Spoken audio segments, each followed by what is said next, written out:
അങ്ങ് എന്നോട് ക്ഷമിക്കണം. മുൻകഴിഞ്ഞ രാത്രികൾ പോലെ ഈ രാത്രിയും കടന്നുപോയാൽ നമുക്കും മാതാപിതാക്കൾക്കും പുറത്തിറങ്ങി തല ഉയർത്തി നടക്കാൻ ഒക്കുകയില്ല.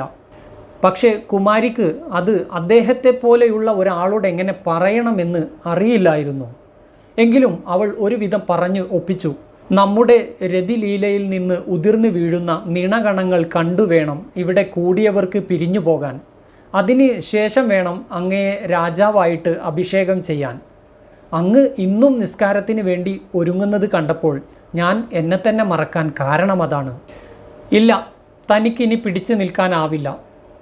ഇത് എന്തൊരു പരീക്ഷണമാണ് റബ്ബേ. ഹക്കീം സാഹിബ് നിമിഷങ്ങളോളം എന്തു പറയണമെന്നറിയാതെ പകച്ചു നിന്നു. പിന്നീട് അദ്ദേഹത്തിൻ്റെ മുഖം വിവർണമായി. എന്തോ പറയാൻ വേണ്ടിയിട്ട് ആ നാവ് ചലിപ്പിച്ചു.